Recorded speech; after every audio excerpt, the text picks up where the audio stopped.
It wasn't the most delicious. It's just not my favorite thing to eat. Do I really want to sit at a dinner for 2 hours? I don't know what we were thinking. We're just a little picky. Hey y'all, it's LJ here, owner and founder of Smart Moms Plan Disney and Smart Moms Travel.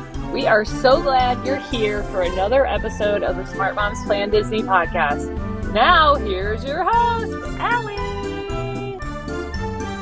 Welcome to another episode of the Smart Moms Plan Disney podcast. I am your host, Allie. I'm so glad to have you with me today, ladies. We always have so much fun together. What's up? Let's talk Disney cruising. Could there be anything more exciting? No, I am so excited. Listeners have asked and we have answered. It took us a little while to get here, but it is officially Disney Cruise Line Day.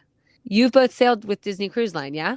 Yes, I have. Multiple times, and there is nothing that competes. Is there anything better than Disney Cruise Line? Gosh, maybe just Disney World.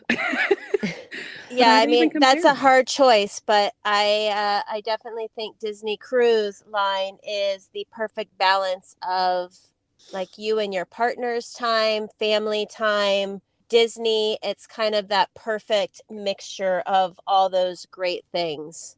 I took my family on their first Disney cruise. My kids were 4 and 7 at the time. They had not had birthdays yet. This is going to sound so crazy, but I don't think I'm exaggerating when I say it was the best week of my family's life together. Like, we have never been so at peace, so stress-free, carefree, happy, content, entertained, well cared for. You know, not one of us anywhere to be, anything to do, anyone to talk to but each other. I mean, it was we did a 4-night on the Wish. It was a maritime sailing, and it was the greatest experience we're addicted to Disney cruising now. I think that Disney cruising in general is great to unplug, right? Any cruising is going to force you to unplug, which is going to let you connect to your people.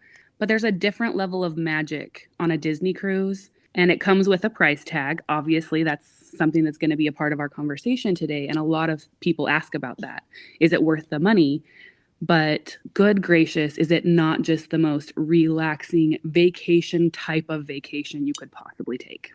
Well, and Karla, you mentioned it's a great balance. And that is what it is to me. In the span of the 5 days that I was on the ship with my family, we were also with friends. It's a great vacation to take with a group or friends, which we're going to dive into as well. But we found ourselves, at adult trivia night and at the newlywed game, while our kids were entertained elsewhere. So we had that private time, just us. We got massages on board, but then there was so much time where we were all together playing games, enjoying the pool deck, having unlimited soft serve ice cream, which that banana soft serve, I still dream about it. I don't even like bananas. I'm one of those people that loves the flavor. I don't like bananas themselves, but I had a banana soft serve cone probably twice a day. Oh my gosh, twice a day? I think my kids were hitting that up 6-8 times a day. Yeah.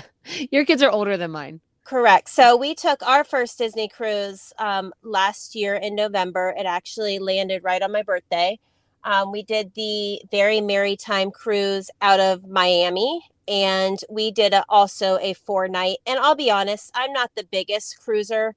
I've done a couple of non-Disney cruises. This was our first Disney cruise. I have done an 8-day, which was way too long. I've done a 3-day, which was almost too short. So I think this 4, maybe a 5-night cruise is kind of my sweet spot personally. But it was just an amazing time like you did, Allie. We also went with friends. We went with 2 other groups of couples and their children, and we all had our own spaces. The kids all were able to go into the kids club, which we'll I'm sure dive more into. But the kids had their own fun. The adults had our own fun. We had fun together on port, at dinners. In the mornings, we tended to do breakfast together. But almost immediately after breakfast, the kids wanted to go their separate ways. So my kids are 11 and 12. And I had one kid in the younger kids club, and then my son Liam got to go to like the tween early teen club, and he had a blast. The kids want to go and they want their freedom to do their thing, and of course that gives the adults the ability to just enjoy each other's company and to sit out on the balcony or sit by the pool, or like you said, go enjoy some of those activities on board. I don't know. I loved it. I loved the Disney cruise way more than any other cruise I've taken. If I ever cruise again, it will certainly be on a Disney ship.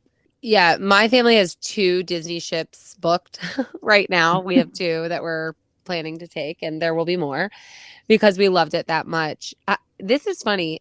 Can you imagine any other vacation destination you could take with a really, really large group of people and everybody still be doing the same or similar things but different and still be together?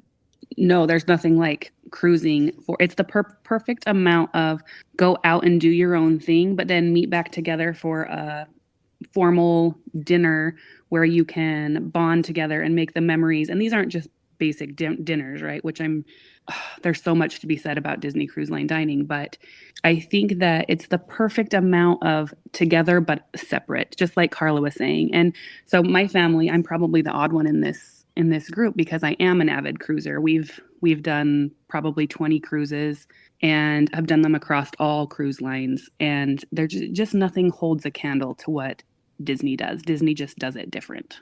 Yeah, that's exactly it. We are one of our ships, one of our sailings that we have booked. We're taking with a group of, I believe we're up to like 36 people. Wow.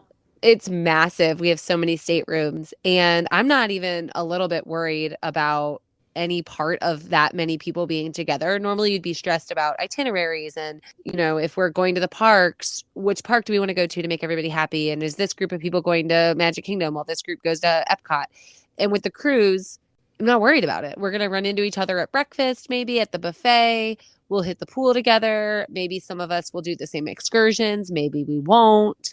And we're going to be able to vacation together without stress. That's what the Disney cruise is to me. It's vacation without stress because we talk about it on this show all the time.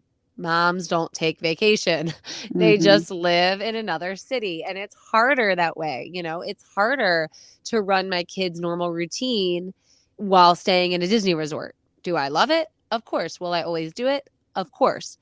Do I enjoy knowing that my kids are going to be fed without me having to think about it or do any work? My kids are going to have activities and they don't have to match each other without me having to do thinking or work. Yeah, that's what I value in the cruise. I think that can't be really overstated. Like, think about when you're at Disney, right? Some people want to do a sit down every day. Some people are like, just give me the chicken tendies and we're good. And on a Disney cruise, you can do that. The kids can have their mac and cheese and their chicken nuggets and their ice cream, and the parents can go sit down and have a formal meal with or without the kids. And it's just like the perfect blending. And I guess that's the piece that I love, is that we've done a Disney cruise with our kids when they were little. And then we've also done a Disney cruise. Me and Macy went on a mommy me, like just me and my teenage daughter went, which I think that gets overlooked a lot with Disney cruises is it just for little kids? Absolutely not. Absolutely not is the right answer. People ask that all the time. I also get asked all the time, is it still magical? The answer is yes. Somehow Disney has their way and they capture the magic. They put it on a ship and you sail around with it for however long you're on there. They have the fireworks at sea, only cruise line that has fireworks at sea, which if you are a listener of this show or a friend of mine, you know how much fireworks mean to me. So having those on your pirate night is when the show is always so, so excellent. It just feels all of the magic with the mix of, we just keep saying it, the relaxation, right? One day we were walking along one of the hallways, interior on the ship, just heading from point A to point B. And when we rounded the corner, Rapunzel was skipping, not toward us, sort of away from us, but it was an empty hallway. There she was skipping. And my oldest daughter yelled, "There's Rapunzel." And she turned around because she heard her name, saw my kids, let out a little giggle, and then ran and hid around a corner. And my kids went running after her. She popped out. They played a little like hide and seek game. It was insanely magical. It was way more magical than any character interaction they've had in the parks. That seriously sounds like a dream come true. Like, are you sure you weren't dreaming in that moment? I think that that's part of the Disney magic. So everywhere you look, there are characters. These shows, can we just discuss the shows, the nightly shows, and how amazing they are? We got to see Beauty and the Beast, and I don't know, that was just, I mean, it was Broadway level. I feel like I should have paid hundreds of dollars to be sitting in that theater that night. My kids were in awe. Even my husband had tears in his eyes. You kind of did pay hundreds of dollars to sit in that theater. I mean, we did, but you know, that's another thing. You know, you talked about the ability to, you know, be able to go and get food all day long and not having to shell out extra. So you're paying that one price up front, right? And that price includes pretty much everything that you need anyways. Obviously alcohol is going to be extra, and some of us do need alcohol. Save it for Grumpy girl. Save it for Grumpy. But you know, the ability, if your kids want to go and eat 8 ice creams and you're okay with it, like I was, the fact that I don't have to shell out $6-7 each time they want a chicken tender, I don't have to shell out that additional money. That ease of like not continually having to pay for everything during your vacation like you would for, say, we're at Walt Disney World or at Disneyland. I don't know, it just makes it that much more relaxing, and I don't know, I love that part about it. Yeah, you do not need money on board. That you don't need it. You have a pay folio, and you're going to upload your payment information at check-in when you check in for your cruise. It's a whole process of things you register for and set up before you even get to the port. And once you're there, you're basically just charging to your pay folio. It's super easy, but you don't really need to charge anything. You know, like you were saying, most things are included. I'm just talking, like you said, alcohol, maybe souvenirs, things like that. But for the most part, you don't need it. Your kids can be wherever they want to be, and they don't need it. Comparing to another cruise line, I know every time we get on a cruise ship, the first thing we do is buy the soda package because we're soda drinkers, and I wish I wasn't, but that's the case that it is. And on Disney, you don't have to automatically add that to your tip because soda's included, and Disney's like the only one that has that. And that I don't think a lot of people realize. I don't think people realize that like soda being included in your cost is a big deal. And those shows, Karla, you said you saw Beauty and the Beast. We saw The Little Mermaid and Aladdin. And I am a dance teacher in a dance studio. I can be very critical of live performance, although I try to just be supportive. Of course, I'm always looking at it from a performer standpoint in both ways. And I was floored. These shows were spectacular. The singing, dancing, acting, comedy, wit, it was just unbelievable. And they do this at sea. Like, do you ever wonder, how are they creating these kind of productions on this ship that you know there's not like extra storages following behind the ship? Like, where are these things coming from? It's remarkable. Yeah, it really is. And the cast members and performers have roles throughout the ship, right? So you get off at Castaway Cay, you meet Jack Sparrow, you know, you have these character run-ins everywhere. So when people are wondering, is there magic? Am I still going to feel Disney? Is it worth it? Yes, yes, yes, yes, yes. 1,000 times, yes. Amen. The other thing is Disney has built in a system of Castaway Club levels, basically. So the more you sail, the more perks you get. Everybody can obviously pre-book excursions and things, but the more you sail, the more you get. So they have that silver, gold, platinum, and now they've introduced the new level for the silver anniversary, that pearl level, which is 25 sailings or more. And it might take me a lifetime to get there, but I'm going to get there.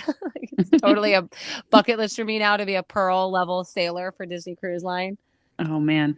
And it doesn't take, it's not like other cruise lines in that I know like Carnival, we've sailed Carnival quite a lot and you can have a good time, but the level's not the same. So our second time getting onto a Disney cruise, we checked into our room and we had like a Castaway Club member backpack there for us and a water bottle there for us. And when I get on Carnival, and I've been on probably 5 or 6 Carnival cruises, I have like a bottle of water.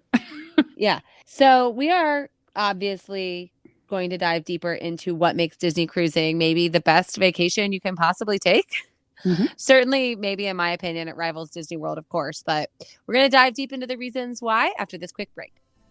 Hey, Smart Moms Plan Disney podcast listeners. Have you joined our online communities yet? You can find us on Facebook and on Instagram at Smart Moms Plan Disney Podcast, where we're connecting daily with listeners, answering questions, and sharing our favorite Disney memories. Joining one of our communities, especially on Facebook, is like pulling up your own chair and joining the conversation yourself. Why let Tuesday be the only day you hear from us? Come join us to continue episode conversations, or maybe even tell us if you disagree with something we've said. We're planning trips, offering tips, and ready for you to pull up your chair. So follow the links in our show notes and join us at Smart Moms Plan Disney Podcast on Facebook and on Instagram. Welcome back, everyone. Karla, Becki, and I talking Disney cruising today. We are going to start now with the sevens, starting once again, as we do so often with Happy, and continuing this conversation about the things on board and in preparation for a Disney cruise that just make us super happy. I want to start with talking about Castaway Cay. That is Disney's private island. That is the destination that not every Disney cruise sailing is going to go to. So if you're not porting out of Florida, you really want to look at your itinerary because you might not be going to Castaway Cay. I believe some Texas sailings do. But if you're New York or California, and certainly any international port, you're probably not going to Disney's private island. But every sailing out of Fort Lauderdale, Miami, Port Canaveral will pretty much go to Castaway Cay. That vacation day is so extraordinary. First of all, everything there in terms of food is included, just like on the ship. So they have a massive lunch buffet barbecue. It's delicious. Of course, they have the unlimited soft serve. Karla's kids probably had only that for lunch. I definitely had banana.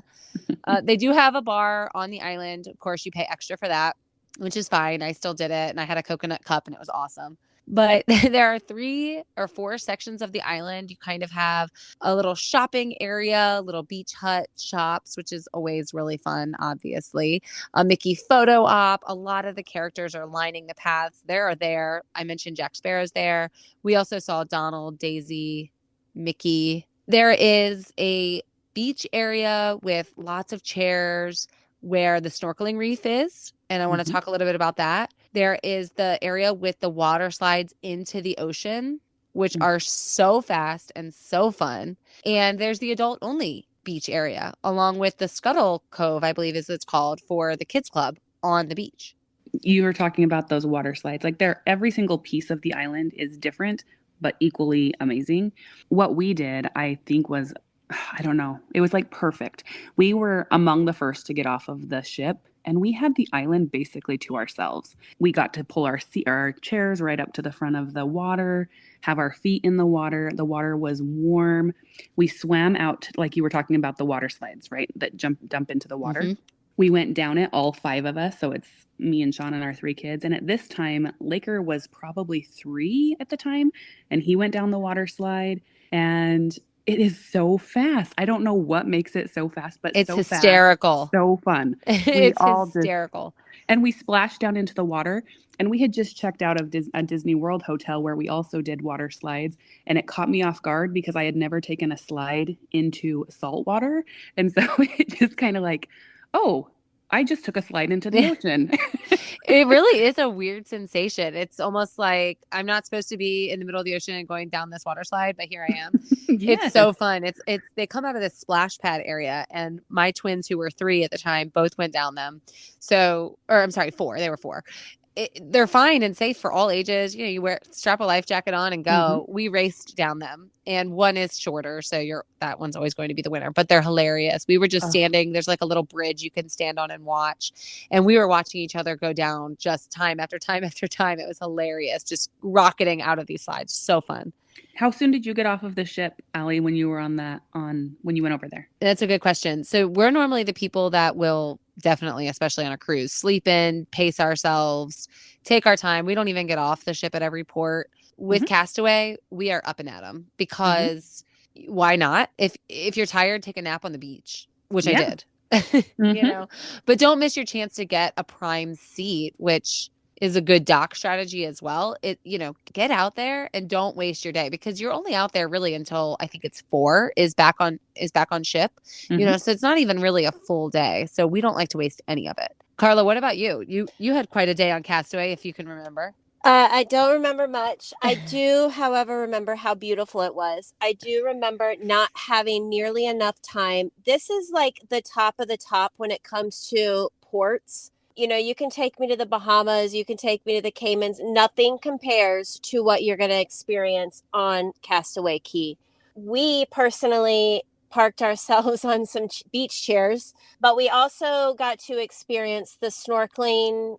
So basically, everybody needs a life jacket, number one. So that's important to know. They provide them. You cannot get in the water. It doesn't matter if you're Michael Phelps, you're not getting in the water unless you have a life jacket on. And it's a very specific type of life jacket for this experience. Correct. And we personally brought our own snorkeling equipment just because that's what the kind of people we are. But you can rent it. It's not that much money. But anyway, so you walk out on this beach and you just start swimming along this path, and there's sunken, I'm not going to say who they are, but there's little sunken treasures that you get to swim past, and there's fish, and it's super safe. You feel safe. It's very cool experience. It's free. So again, you have the ability to have all this fun, and it's all included, right? We also experienced the slides. Just a great overall time. Again, I would, like you did, Allie, we almost didn't get out there early enough because I just didn't realize how much fun we were going to have out there. Quite frankly, all those videos that have you guys ever seen the videos of like the people running to catch the boat? Yeah, that was almost us. Yep. I think we're going to be in the next promo. But like next time I go, I kind of want to miss the boat, and I want to be stuck on Castaway Cay because like, what is there to lose? Like, do you know what I mean? I want to live out there. We were almost the first people. We were among the first off the ship. We were definitely down getting, off the boat, and not a whole lot of people were there with us. And we were by far among the last 20 to get on the ship. I mean, we were looking at our clock like, you guys, we have to go. We just could not bring ourselves to walk away. So did you guys take the shuttle to the beach, or did you walk? We took the shuttle to the beach and walked back. Yeah, we took the little tram. I'm going to call them a tram. Is that what you're talking about? Yeah. Yes, the tram. Yeah, we took the tram there and back. So you were talking about the snorkeling. That was probably the most fun I had on the cruise, which is saying a lot because, well, it's saying a lot for a lot of reasons. Number one, because everything was so fun. And number two, because I don't really like swimming. I like being by the pool with my kids. I don't love getting totally wet. My hair is really thick. It takes forever to dry. My parents were with us, so they kept the kids up on the shore, and my wife and I went really far because the bulk of the snorkeling experience is really far out, and my kids could have gone with us, but we only had 2 snorkel sets, so we were kind of taking turns. And this is sort of funny. I'm glad you didn't, spoiler alert, what the sunken treasures are. They are very, very, very cool, and I don't want to spoil it because they're fun to discover if you've never done it before. But don't be like us because we didn't realize that they were marked with buoys in the water. And so we were just swimming all over. We're really far out at this point. And I'm like, I can't find anything. And then I realized, oh my gosh, everything that's sunken is marked with a buoy. And we just exerted so much energy.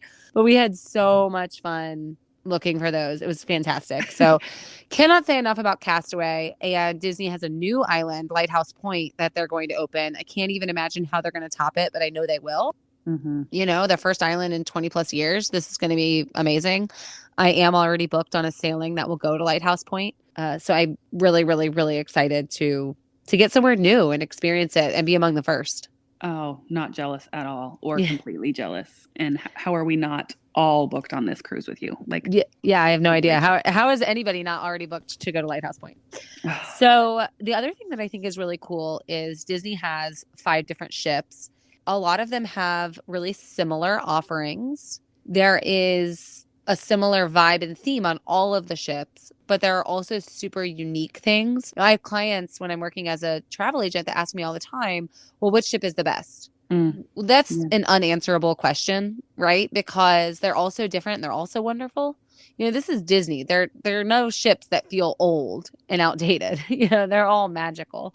Like on the Dream and the Fantasy, they have goofy sports decks. They have little putt-putt and sporting activities, where on the Wish, they don't have that. But on the Wish, they have a slide into the Oceaneers Club from the entryway down, a deck or two. And the kids go down it. And on the open house, on the day you get on the ship, adults can go down it. So my wife and I went down and got to explore the kids club. So fun. And there are splash pads for little ones. It's important to keep in mind that, like with any cruise line, kiddos that are not potty trained, they can't go in the pool. Swim diapers aren't allowed for obvious reasons. And so they're going to be using those splash pads. And some of the ships have Nemo themed ones and some of them have Toy Story themed one. And that's super fun. I know on the Wish, when we were there in December, they had a Toy Story splash pad along with a slide, a little kid slide. So my twins were not tall enough for the Aqua Mouse, which is the interactive slide coaster that they have on the Wish. They have the Aqua Duck on some of the other ships, but my twins were able to go down the Toy Story slide. And that was a great addition to their experience, because they weren't big enough for the big one. I think a lot of people misunderstand that piece of the swim diaper thing. Like, I'm not going to take my littles because they're not potty trained and they're not going to get to swim. And why would you want to do that? Well, the swimming pools are more meant for like bigger kids, where those splash pads, like, good gracious, as an adult, I'm like, I want to go in the splash pad. Yeah. And there's so much more. Cute. Yeah. There's so much more going on that it's okay. It is 100% okay. The Small World Nursery that the ships have on board, it's not included. It does cost extra, and you do have to have a reservation to go. I believe the reservations are a minimum of an hour. But for kids that are under 3, that are going to be that more not potty trained age range, they can go to Small World Nursery. There's nothing wrong with it. It's amazing. They can nap there or play there. And it's an awesome way for you to bring your baby, but also still get to experience everything you want to. Totally. Book that baby at that nursery and go have a good time. Like, you literally haven't slept for 1 to 3 years. Yeah. At least. Go put the baby in the nursery and go sleep if you want to sleep. Go sleep by the pool. Go do whatever you want to do. Yeah. That's what it's like. This is your time. So your baby is just going to be in there having a blast. They don't know any different. Are you kidding? Being Yeah. cared for. They don't care. They're in Andy's room. Take this time with your spouse or whoever you're with and go enjoy it and go relax. 100%. So Small World Nursery costs extra, but Oceaneers for 3 to 12-year-olds does not cost extra. It is you won't even be able to get your kids to leave Oceaneers. I mean, it's a club with there are different theming on different ships for Oceaneers. Some have Star Wars areas, Avengers areas, art rooms, craft rooms, reading nooks, Imagineer stations where you can build I mean, it's endless. Not only that, but they do activities with the kids in there. They play games. Your kids are totally safe. They cannot be picked up by anybody but one of the parents or a designated person. And then you have the older kids clubs. Like I mentioned, my son was 11 when we cruised, but he technically could go to the next level, which I want to say was 12 to 14. So these are your, like I mentioned, preteens or young teenagers, early teen years. And they actually have the ability, and my son thought he was so cool, they have the ability to check themselves in and out. So like if they want to go and grab a soft serve, they can leave and go do that. If they want to go down to the pool, they can leave and do that. If they want to go back to the room, they can do that. And you as the parent have to know that and be okay with it. But I'm telling you what, my son was living his best life in that club up there.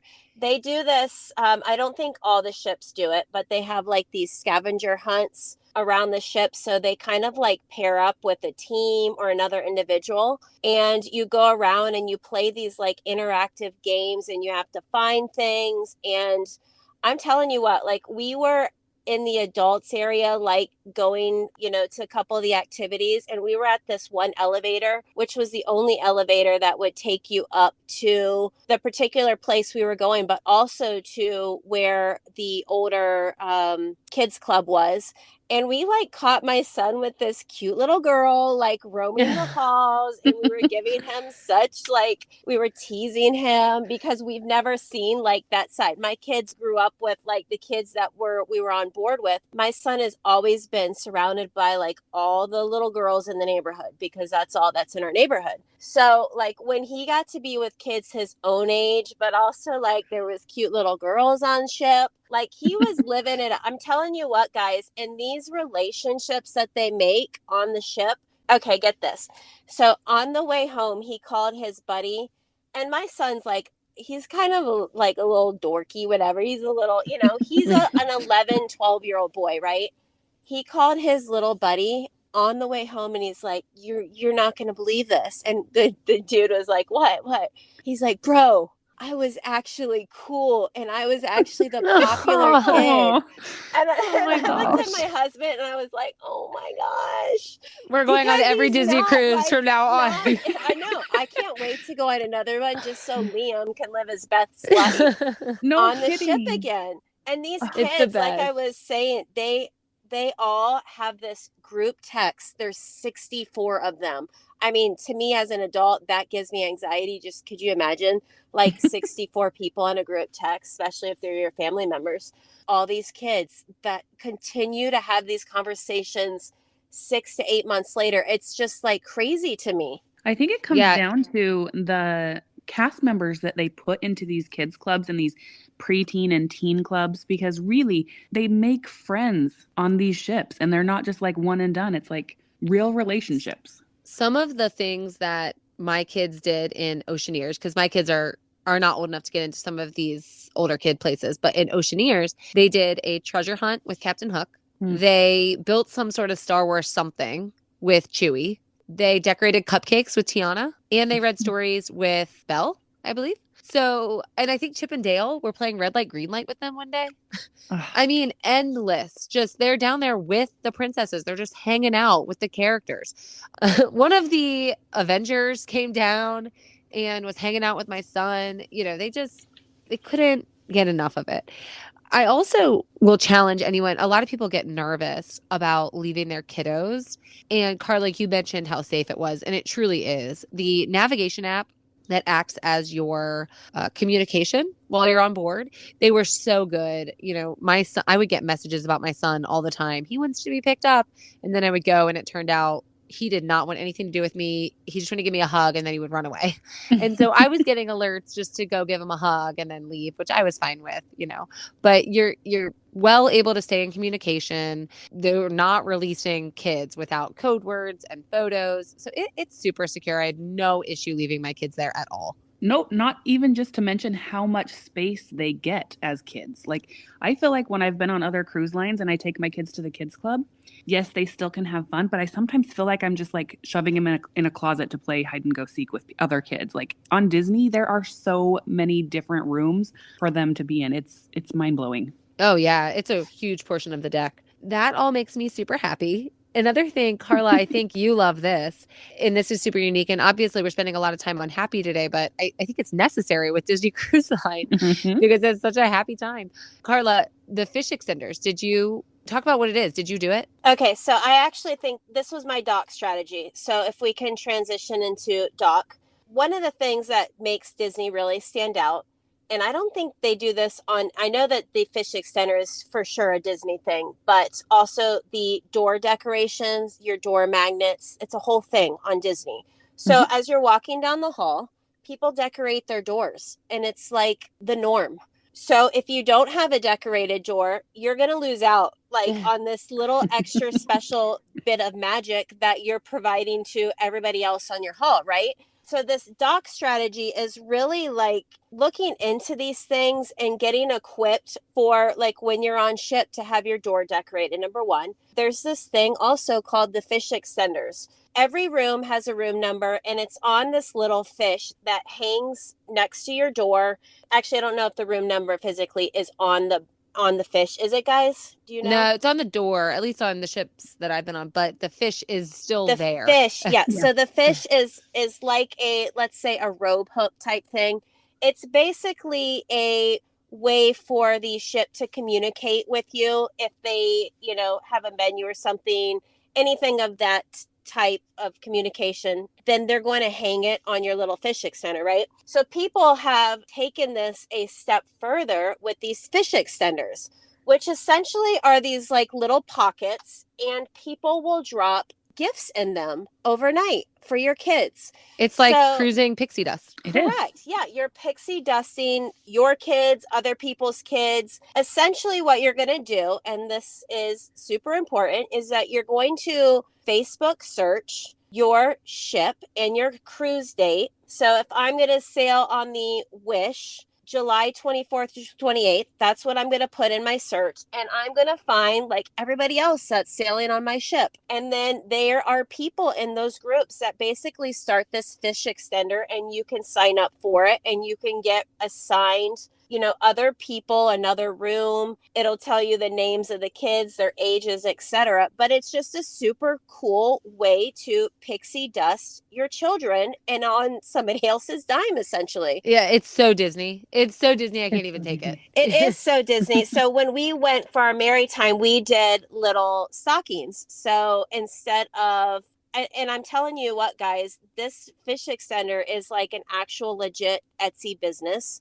So are the door magnets. Like, you will pay like $200 for some door magnets to decorate your doors. It's crazy. So and do it happily, right? Yeah, exactly. So these fish extenders, think of them as like giant, like tooth fairy pillows, right? So they're like these little pockets, and you just stuff stuff in them. So we went on the Merry Time cruise. We did personally the Christmas stockings hanging on our doors. And I'm telling you what, every morning my kids had something in their stockings, which was super cute. But also total random strangers would drop little notes about how cute our door was decorated, or little stickers or pins. It's just kind of endless magic that happens on the ships. It's so fun. And they have the little ducks. People hide little rubber duckies everywhere. All my kids found one, and that's so fun too. I think that tip about getting on a Facebook group or a cruise critic board kind of idea and finding the roll calls for your ships and connecting to people before you're on the ship is really a smart doc strategy. I love that, Karla. Yeah, I'm a year out from one of my sailings, and I'm already in the Facebook group talking and connecting with people I'm going to sail with in a year, And so that's what, and that, what goes into my doc strategy, which is book early. Disney cruise pricing changes. It doesn't stay the same, and it's never cheaper than the day you start looking. The day you start pricing your cruise, it's the cheapest it's going to be, because the closer you get to sailing, the more the staterooms fill up, the higher that price goes. It does change. I see it change all the time. I personally waited to book one for myself, and I saw it go up a few $100s, and that was silly because I was already I knew I was going to go. I shouldn't have waited. So booking early is a huge doc tip, especially because the deposit is higher than a Disney World package. Disney World package is a flat $200 no matter what. A cruise deposit is a higher percentage of your total cruise package, but it's still refundable. And so even booking 18 months out or however far out you're looking, you're not even that locked in and committed, but you are locked in at the lowest rate you can possibly get. So I think that's really great, and I stress that to people all the time. I try to stress it to myself. Book far out, plan in advance. That's the best thing you can possibly do for your sailing. And you get first pick of stateroom. If you are prone to motion sickness, the best place, in my opinion, to sail is going to be high deck, midship. Those rooms are going to go a little quicker. So to get prime pick of your location, where you want to be, do you want to be far from an elevator to avoid that potential noise and traffic? Those are things you want to consider when you're planning your cruise. And if you plan closer, those are the rooms that are going to be gone first. And the other thing is to think about those themed sailings. So Karla, you and I have been talking about the Very Merry Time cruises that we both went on recently, but there are ships that also do Marvel Day at Sea. So if you have a Marvel lover, Pixar Day at Sea, which is so fun. Those are happening on 7-day sailings on the Fantasy. And when I say it's Pixar Day, I mean Pixar characters everywhere, Pixar themed events going on, Pixar character meal. So fun. There's the Halloween on the High Seas. very merry. And then currently Disney is doing Silver Anniversary at Sea. So it's Disney's silver anniversary of the Disney Cruise Line. And they're doing these really special themed silver anniversary sailings. And there's actually 2 fireworks shows on those. Have you guys ever noticed when you were at the fireworks show? Maybe you haven't noticed because you're on the ship, but other cruise lines will pull up close to the Disney ships to be able to watch the fireworks. Ooh, I've never seen that. Next time, see if you notice that the other ships get closer at nighttime on the firework night. Oh, that's really funny. I am going to look for that. Have you done any themed sailings, Becki? No, we've only ever just done regular because we are the typical teacher household. And so we end up traveling in the summer, which there's not a lot of the theming ones in the summertime. But we are considering doing a maritime one this winter. However, I really think that the Halloween one would be my favorite. Yeah, I'm doing Halloween this year. I'm super excited to see Clarabelle, Cal, Minnie, and Daisy dressed as the Sanderson sisters. Yeah. Oh my gosh, so cute. They do that on the Halloween. I can't wait. Another dock strategy, and I think this is one of the most important. Do not overpack. Oh. Do not overpack. I don't know what we were thinking. We really, really, really overplanned and overpacked. You need nothing on this sailing. No, you really need like a bathing suit, a cover up, and you need a pirate outfit. That's another dock strategy I want to make sure we hit on. I don't know does every ship, guys, have pirate night? Like every ship? Because I know that it's affiliated with the Castaway Key Night, right? People go all out for pirate night. And again, like the door situation, you don't want to be the only one like dressed in your nautical attire that's not pirate themed on pirate night, because you're going to look like a ding dong. My daughter is a cosplayer. And so as a teenage cosplayer, nothing made her happier than to be able to dress up in her pirate cosplay. And even the Disney cast members were like, wow, okay, I see you. It is the best. And they're going to give you bandanas. Like, they'll help you feel like you can fit in if you don't bring it, but don't miss out on that opportunity. Your Lily Pulitzer dress will not be matching the bandana that they're going to give you. So don't 100%. Even come into dinner. And the adults play along. Don't feel silly. I mean, the adults get dressed. We were dressed up. Even my dad wore. Yeah, even my dad wore an eye patch, which was hilarious. They give you, or at least they gave us, an eye patch and a bandana.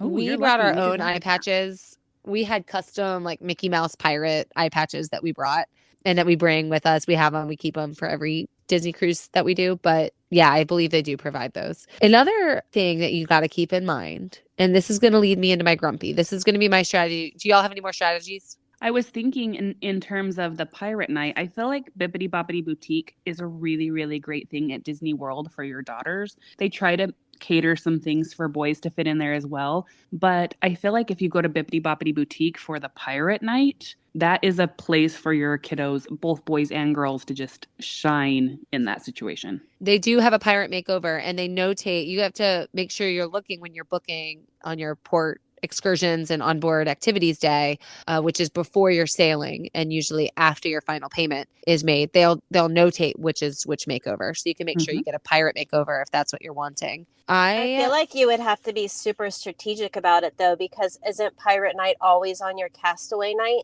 Yeah, but I think they notate if it's a pirate makeover, maybe that it would have to happen within like certain hours. Mm-hmm. Gotcha. But also using a travel agent who can help you with those kinds of things would be a great tip.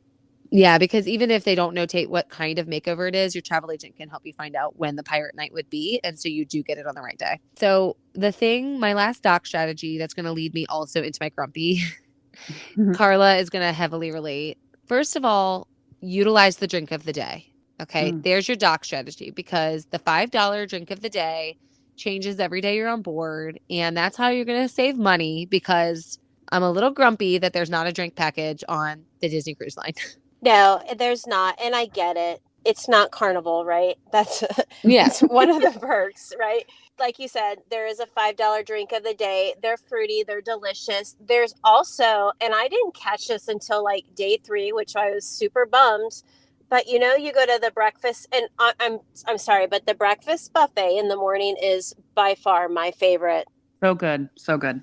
So you go to the breakfast buffet and there is a $5, I don't know what they call it. It's not your $5 drink of the day, but it's like a $5 mimosa or a $5 Bloody Mary. So it's all those like breakfast cocktails. I didn't even know it, right? Yeah, I didn't get any of those. And that breakfast buffet, even without knowing that, was like my favorite. We had fried rice and egg. Like, it was so good. They had so many different offerings. Obviously, they had Mickey waffles. They had churro Mickey waffles one of the days. So those were so, so good. I get it too, Karla. Like you said, I understand why there's not an alcohol package, and it's fine. You are able to bring a certain amount on board with you. So that's good. And they provide it plenty. But I do really recommend diving into that drink of the day to save a little money if that's important to you on your sailing. I also think I want to touch a little bit on dining. So I'm 50-50 on the dining on board. I love the breakfast buffet. I loved the lunch buffets. They were delicious. They're so incredible. There was a cantina for street tacos and a pizza place and, you know, a grill out, burgers, dogs, things like that, all day just available. So delicious, so great. The sit down dinners, the dining rooms themselves and the experiences, incredible. Service, Amazing. amazing. Yes. Agreed. Service, next level. So for all of that, you can't complain. Was the food the most delicious I'd ever had? It's fine. It wasn't the most delicious. It wasn't the best part of my cruise by far, which is fine too, you know. It was good. Some dishes I had were really good. Some were just okay. Nothing was bad. But you are, in my opinion, those sit downs are about the experience and the theming and the service, maybe a little more than the food. This surprises me. When we were prepping for this podcast episode, I thought I was going to be the odd one out saying that my grumpy is the dining food, like the food from the sit down dining rooms each night, because I am more of like I guess I have such a variety and can have different flavors all the time when you're at Disney World that having a steak as my option every night, it just felt maybe a little stuffy, and it maybe wasn't just, maybe at the end of the day, I love the shows at the end of the night, but do I really want to sit at a dinner for 2 hours? Not particularly. Yeah. And I love that time with my family. Like, that was a great time for us to get back with my family and friends and talk about maybe if we had separated through the day. Did you guys have to share a table at your dinners with other families? No, We but did only not, but- because we had such a big group. I think we were Okay. a group of like 12 or 13. So we had our own table. Yeah, a benefit of traveling in a group is that you're going to fill a table where both times we've done Disney cruises, we have had to sit with other families, which one time was a really good experience and one time was kind of like an awkward experience because we were sharing a table with people who weren't necessarily our Hey same guys, don't get us wrong. Like, probably a lot of people would be totally fine with these dinners. And I mean, they're probably a lot better than other cruise ships, right? I think But, they definitely you know, are. We're just a little picky. Admittedly so. I'm a little bit of a prude when it comes to food. I'm kind of a foodie. I love good food. And because of that, we opted, my husband and I, and the other adults that we were with, we opted to skip dinner one night. We actually took the kids by the pool. We grabbed them. Like Allie was mentioning, there's always kind of like a pizza place, a burger place. Those are always open. And we took them down for an early dinner. And then we went and we experienced, I think it's called Palo. Yeah. Paulo. It was the Italian restaurant on the Dream that was like 5-star service, 5-star food. I mean, this was the level of food for some reason in my head. I thought that they were feeding the gazillions of people in the dining room Yeah. every night. But admittedly, like, No, you got to pay a nobody premium. nobody could ever do that. The experience that we had up there and with other adults and no kids, but just like that level of service was phenomenal. Yeah. So everything bad that I have to say about the dining room, you could change that and you can do something different, like one of these private dining adults only experiences. You are going to pay for it, but is it worth it? 100%. Yeah, that's a great point. We did not do that, but we've talked about on our next, we likely will. And again, the entertainment and the theming in these dining rooms, amazing. Worth it. Totally worth it. It's just not my favorite thing to eat. Karla, tell me you did not skip Animator's Palette. I did not skip Animator's Palette, but I'm also lying.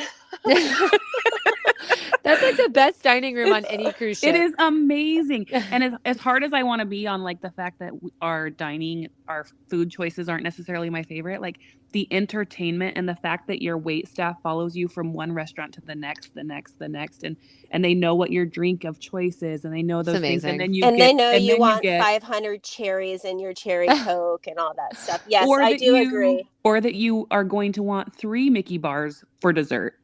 Yeah.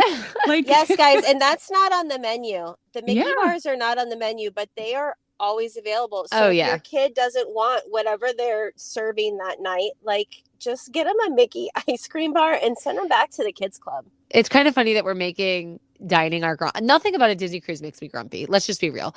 Is the food the best? No. But are the dining rooms and experiences the best you can possibly imagine? Yep. Mm-hmm. Yep, definitely.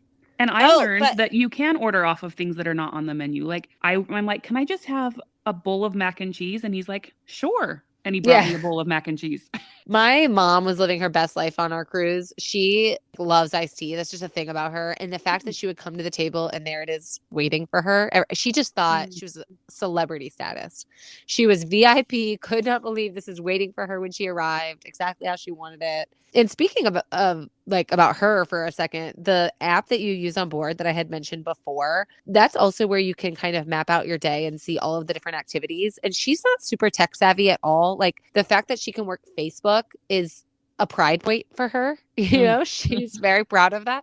But she could navigate that app. She was every morning, Allie, did you see the activities that are going on today? And I think I'm going to go to yoga at this time. And it's just so user-friendly and fun. Not only that, but you're communicating with your fellow guests. So like my son had his phone. He could talk with us through the app. He can let us know if he needed something or if he was going out of the club and going down to the pool or to the buffet, whatever.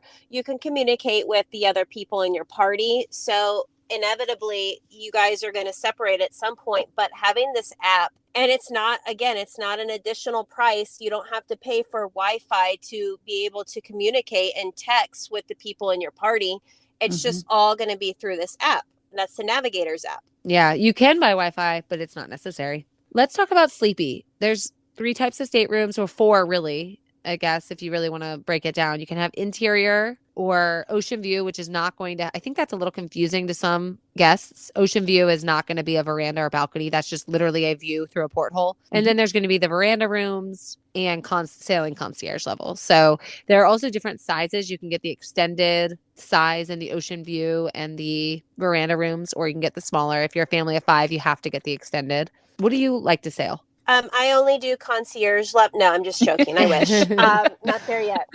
So we did the extended family veranda room, and we're just a family of 4, but we wanted that little bit of extra room. But most importantly, ultimately to us was being midship. Just because I feel like the vibration and movement is a little bit lower there. We were on floor 8, which was really nice to be kind of close to everything. But also I am all about, and I don't think because I have cruised without, and maybe that's why I didn't like it so much. I have cruised without the ability to like walk outside or have a window. So having that veranda and that extra bit of space where if your kids are sleeping, you can go out and have coffee and have pastries, or meet with your friends next door. You have kind of these like little dividers, and you can ask your attendant to take that down so that you actually have like a bigger veranda. But we really enjoyed kind of that quiet time in the morning. And I know we haven't mentioned this yet, and it's kind of a huge deal. Room service is, I want to say 24. it's 24 hours a day. Included in your price. So again, you're not paying extra. If you want to order coffee and bagels or muffins or whatever it is in the morning and have them delivered at a certain point, you can do that, which My is dad loves fantastic. That. Yeah. And then you sit out on your veranda and look at the ocean while you're enjoying your coffee. Absolutely. Yeah. 24-hour room service. Our kids would knock out every night. That's another great part about the Disney cruise. You are exhausted. So 0 argument from the kids going to bed. Slept like a rock every night. No issues at all. Comfortably too. Comfortably. Oh gosh. Yeah. I think it's the best night's sleep I've ever had in my stateroom. It just feels so quiet, so secure, a little bit of rocking, nothing too extreme. It was just so amazing. Was that night you slept that hard the night that you were chasing things on the snorkel trail without using It was actually every night, but oh, nice. yeah, That's it was. awesome. That's why I'm telling you, it was the happiest week of our lives. We were well rested, but we would order room service. This is so funny. We ordered room service every night when we got back, just for fun. My wife and I to have in bed while our kids fell asleep. I fell asleep before it arrived every night, which was, pretty funny. But And I would just like to mention how smart Disney was when they created these rooms. There is ample storage. Your toilet room is separated from your shower room, right? Yes. I think that's probably one of the only cruise lines that does that, if not the only one, meaning that so smart. somebody can be showering and there's a sink in the shower Mhm. shower room, but there's also a sink in the toilet room. So if somebody has to go to the bathroom, you don't have to go in that hot, tiny little bathroom while somebody's showering to go to the bathroom. You have your own separate stall, which is super nice. Also, the beds disappear and your room attendant takes care of it for you. So every morning when we would leave to go to the pool or whatever it is we're doing for the day, our room attendant would come in, put the beds up. We'd have tons of extra floor space. The room is opened up, come back, get ready for dinner, leave. And by the time dinner's over and we return for the evening, the beds are pulled down again. I also wanted to say how awesome Disney is at listening to what families are needing. Like when we went on our very first Disney cruise, there weren't a lot of options for a family of 5. And so we had to do 2 inside staterooms in order to do it. And in that situation, me and the girls took a room and Sean and Laker took a room. And I had the funniest situation happen. So like we're talking, right? Multiple bathrooms in this situation. Sean was taking a shower and put Laker out. He's 3 years old. And was just finishing getting himself dried. Well, Laker wanted to come find mom. So 3-year-old Laker, naked Laker, oh God, went into the hallway to go find mom. Sean had no idea because in that 30 seconds he had left to come find me, and there's always workers in the hallway. And so they came and knocked in our room and it's like, is this little boy yours? There's Disney for you. You're not even going to be able to lose your little you can't even lose your little one. I know that's a concern. Allie, I think that was a concern you had at one point, right? Is having little ones with a balcony. And what does that look like for families? And Disney addresses all of these things for making it work for every family situation. Yeah, let's use that to transition into Bashful. So there's all those different room types. They are priced differently. There's one that's going to work best for your family, regardless of budget or needs or desires, everything. A lot of people that I talk to do have that concern of my kids on a balcony. Mm-hmm. And I get it. Yes, you're right, Becki. At one point I had that. I'm not sure how I feel about this. This scares me a little, but truly it's not something to be scared of. And like I said, I'm going to use that as my Bashful. People just not knowing or being nervous about that balcony access with kids, but it's Disney. They have it so secure. First of all, don't let them out there alone. But the lock is really high up and really hard to work. The balcony itself is not climbable. You can't climb it, unless you pull furniture up to it and physically do it. So it is safe. I feel fine with it. Like I said, my kids are little. And I feel good about a balcony. My Bashful is actually about motion sickness because I remember my first time we were going on a cruise, that was my nervousness. I just think I'm going to get motion sick. And for my probably my first 5 cruises, I did the wristbands, I did the earpieces, I did the Dramamine, all the things. And now I don't even have to do those because now I realize that ship is big. Are you going to feel a little bit of movement if the waves are big? Yeah, but it's a massive ship.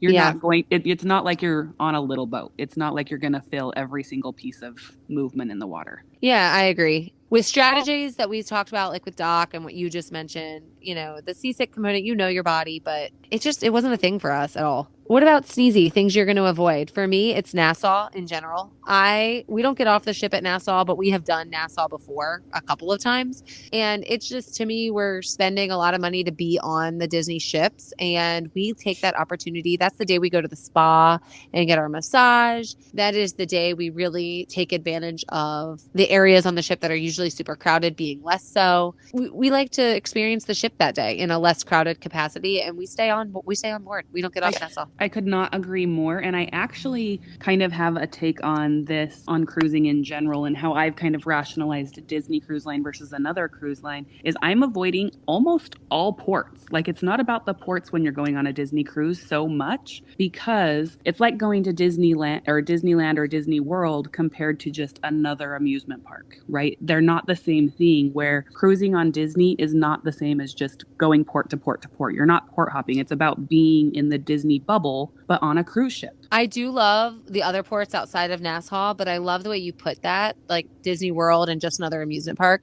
If you're worried about, the cost of some of the excursions are really expensive. And I think it's really important to know that if that's a concern of yours, it really doesn't have to be. Yeah, you do not have to get off the ship. You can. There are remarkable excursions to do at lots of these ports, but don't feel like you have to get off every single port. I love that. What about Bibbidi Bobbidi Boutique? We talked about it for Pirate Night. My girls did do it because friends of ours gifted it to them, which was insanely generous, and they were so happy. Typically, though, I feel like we're swimming and we're in beach clothes and we're not really wearing princess gowns a bunch. And even if I'm just doing it for, the royal gathering or just for one dinner, I still don't feel like I'm getting my bang for my buck like I would if I were doing it the morning of a Magic Kingdom day. So we had an experience. Our very first Disney cruise was around the time Frozen came out. And our girls did get dolled up. We happened to bring the Anna and Elsa dress that hadn't even really been released anywhere. And so I have a redhead and a blonde. And so it was like perfection in my daughters getting to dress up like Anna and Elsa for something that wasn't even known. But it worked out perfectly that they did Bippity Boppity Boutique. Their dresses were Anna and Elsa, and we got to see it before it premiered on land, because Disney Cruise Lines will do that. They will premiere Disney movies before they come out on land often. You're so right. I totally forgot about that. That's another one of those like little hidden treasures that you get in addition to all the daily activities, is they always have like 2 or 3 movies during your sailings that are either just recently come out. Like right now, they're probably playing The Little Mermaid on the ship. I bet they are. Right? I bet they are. That's so cool. I could almost guarantee that they are. It's amazing. I want to go right now. Let's close out our 7s here and close off with Dopey. Mistakes you don't want to make. We've mentioned them. Not planning for Pirate Night, missing the deck parties, the pirate party and the sail away party. Can I just tell you really quick about the sail away party? When you're taking off, when you're setting sail, the fact that the horns play Disney music, like When You Wish Upon a Star, like, amazing. Oh my gosh, yes. It is not just another cruise ship. It is perfection. It's perfect. I think, that horn alone gave me chills. Makes me want to get back on a ship immediately. Waiting to get off the ship at Castaway Cay. We talked about that. That's a silly mistake. And for any smart moms, travel agents listening today, our hidden Mickey is going to be Castaway. I have one more that I wanted to add to that, Dopey. Do not take for granted that there is the adult side of Castaway Cay. Like, Sean and I checked the kids in to the kids club on Castaway Cay, and we went over to the adult side, and there are hammocks, and it is calm, and it is quiet, and there is drinks to be had. And oh my gosh, I have the funniest memory. Sean wanted me to record him, quote, falling out of a hammock. And so he sat himself in the hammock, and I turn on the camera and I'm watching him, and it's bright as bright will be because you're on an island with white sand. And I'm like, I push record, and he goes and he falls on his face, and the people at the bar start dying laughing. And then I finish and turn it off, and then we will go back to the ship and we watch it. I recorded my face. I had the camera facing me, not facing him. But the so time we spent on the adult side of the island is such valuable time to just get away. That's a great one. And not only that, but the adult side of the ship and all the adults only areas on the ship. There's adult pools, adult bars, obviously adult restaurants. I was going to say that too, Karla. The adult pool area, we had the best afternoon there. And just not exploring the ship, like going to the hyperspace lounge on the Wish. Are you kidding me? Like an Oga's Cantina on sea. It's amazing. It's so amazing. Perfect.